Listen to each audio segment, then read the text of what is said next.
Welcome to the Trans Wellbeing Parents course. I'm really glad that you're here and really excited to talk about what makes really significant impacts to trans people's well-being and also to the well-being of parents of trans people. We're going to start by talking about some common parental emotions and thoughts that we hear about, we've heard about through our work, but also through the research. Some of them may resonate with you, others may not, but you might have seen these kinds of experiences happening for other people in your child's life or your co-parent partner. So the first really significant set of thoughts and feelings that people tend to have are ones that involve fear. The first fear that comes up for people often, and the one that I think is the most common, or a majority of parents that I've spoken to and worked with have had the fear that they're not really trans, that their child is identifying as trans or non-binary or gender diverse in some way, and that they've misidentified themselves. And of course, this is a fearful thought because it means that then you're often afraid that they're going to make choices or do things that they might regret at a later stage, or that they might even hold you responsible for having been allowed to make those choices. This fear that they aren't really trans is something that we're going to dive into much deeper later in this module and also throughout the course. What I will say right now is that even for people who have broadly accepted that their child is trans, that they feel clear that they want to support their child with making some necessary changes in their life based on that understanding of their child being gender diverse. Even for those parents, what I've found is that after years of supporting their child on their journey, they can still have this sort of niggling ghost of a doubt that they may not be quite conscious of or might not want to admit, that they're still kind of concerned that it's not quite real. The final fear, well, there's lots of fears, but the final really big fear that we wanted to name right from the get-go is the fear that your child will not have a good life. And this has everything to do with the level of exposure that you have to trans people in your life. If you're someone who knows just one or two trans people in your life, or perhaps you know no trans people, but you've seen some representations in media or in film, even if those representations are positive, which is fairly difficult to find, to be honest, it's usually just a very narrow data set of what a trans person looks like, how they present themselves, how they feel about themselves, the kind of choices that they want to make for themselves. And usually that representation doesn't include the very, very early stages of that person's process. And so what you're working with is essentially a lack of information. And part of what we'll do is explore the huge variety of different ways that someone can be gender diverse or not cisgender. The second really big set of feelings is what we've called ambiguous loss. Ambiguous loss is something that feels like a grief or feels like a loss, but there's no sort of finality or certainty to it.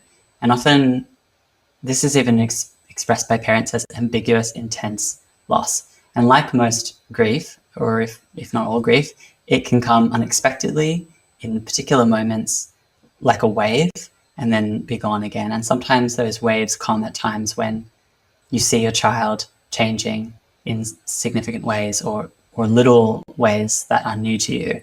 Or sometimes this loss comes after the acceptance of, oh, I think that this is for real and my child is really trans. One of the ways that this loss or grief feeling can get in the way of you and your child's relationship is when you're trying to avoid feeling the loss. And sometimes that can mean that you avoid being as proactive as you could be, or you resist your child expressing themselves in more new and explorative and authentic ways. And so it's really important to honor the realness of that and to let space be there for that loss inside you, knowing that that can be there alongside, of course, these mixed feelings of having the loss, but also feeling happy for your child, that they're exploring something that feels more aligned or more authentic to them. One thing that's worth noting is that it's probably the aspect of your experience that is the most at odds with your child's experience. So because of that, we sort of advise that you refrain from speaking to them about this loss and instead use other supports such as ourselves while they're finding themselves and feeling more real and more able to exist in the world and more able to envision a future for themselves. You're feeling like the child that you knew and loved is not exactly as you had thought. And that is also linked to the loss of the family future that you envisioned, the future of your child that you envisioned, and therefore the future of your family and of yourself as you are in relationship to your child. The other thing that is often reflected in the research and what I've heard people speak about is their own personal identity. And often this is people not aware that they have an identity around this until it's lost in some way, that they had an identity of being the mother of a daughter or the father of a son or the father of a daughter or whatever, what have you. And that it wasn't just that being a parent was part of their identity, but actually being a parent to that type of gendered person was what formed part of their identity. And so there's this self-loss that can be really hard to describe. There's a quote that says, "I'm still mourning saying my 3 boys. It was really hard for me to stop saying, boys, get down here, or my sons. It has been really hard for me to form the words daughter and sister." That to me was ending the group in my house. And we'll talk more about that kind of thing when we talk about language and how language symbolizes certain things for your child and also for you. And that can create a tension between them wanting you to embrace that language and you not finding that very easy because the language represents change. So the third sort of set of feelings or feeling that we wanted to include is around regret and guilt. An example of this is when people say, "I should have seen signs when they were younger." And this is also something that we're going to get into in greater depth when we talk about femininity and masculinity. But often there's an assumption that you could have seen signs earlier. And to that, all I will say at this stage is the signs that you may register now, or the signs that you may identify now, could have also been happening for a child who didn't turn out to be trans. And often people turn out to be trans and those signs were not present. And so even though there might be things that now that you know this about your child, it might spark a question in you or a curiosity in you that it didn't then. What I would suggest is that the only really reliable sign is honestly what they say to you about themselves. The next example of regret and guilt that people sometimes experience is the feeling that they should have reacted differently. And this may be really difficult for some parents because perhaps that they did have that sign, that really reliable sign that their child told them adamantly or clearly, or even in an ambiguous, vague sort of a way that they were trans or not cisgender, or that they had some questions about their gender. And that perhaps the initial response wasn't to embrace or to lean in or to become curious or to want to get to know more about that. And maybe the response was to minimize or brush it away or not respond or even to question and doubt. I think the thing to just bear in mind is that, at least this is what I believe, we're all functioning with the level of knowledge and capacity that we have at that time. And that level of knowledge and capacity is entirely constructed based on the exposure and the experience that we have in our context. And something that we'll talk about a bit later on is repair and how we can repair with people in a way that is really powerful. There are lots of wonderful things that you can do to try to heal from ruptures in a relationship.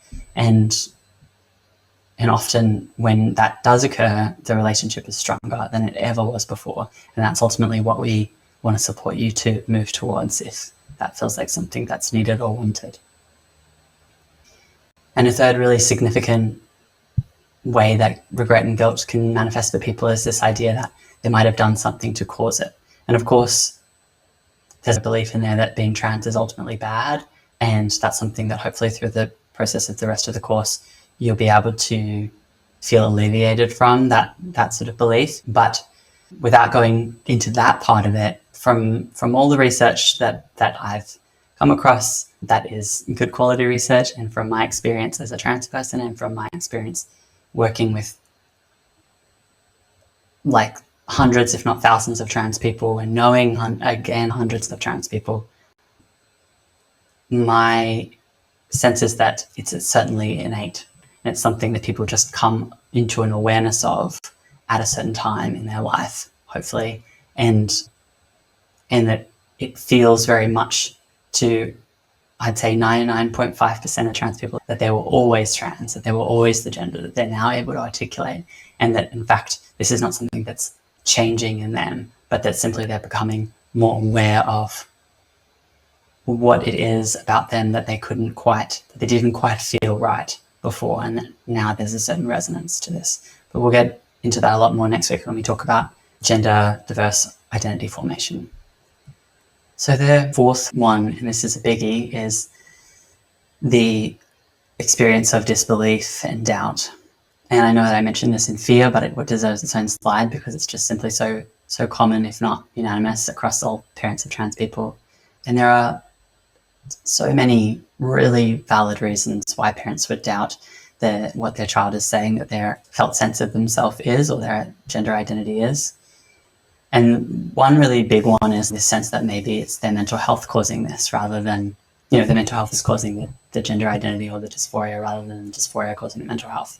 And whilst I certainly won't say that it's never possible that someone's mental health causes them to feel as if they are transgender or experiencing gender dysphoria, I personally, honestly, have never met someone for whom that's the case. I don't think that it's possible to be in a state of questioning your own gender, questioning whether or not you're cisgender, realizing that you're not cisgender, thinking about what gender you might be or what resonates with you, what you want to do about that, who you're going to talk to, what you might say to them, how they might respond. All of this whilst contending with absorbed, internalized transphobia of oneself. I don't think it's possible to go through that experience and not also experience some mental health issues. And for many people, those mental health issues are very acute. And I really am not sure of anyone who wouldn't say that that was one of the hardest times of their life. And so I suppose what I'm getting at is, if you consider mental health issues to be fairly inevitable at this point of things, then it shifts the question from, is their mental health causing this, to what component of their mental health struggles could be alleviated now that we know that they are saying that they're trans or non-binary or whatever they're identifying as, and how can we affirm this or move forward or create some necessary changes that will alleviate much of that mental health struggle. And that doesn't mean there aren't confounding factors that aren't gender related, but often it's a big piece. Another thought that comes up for people is that they might be too young to know. And equally often is, wouldn't they have known sooner?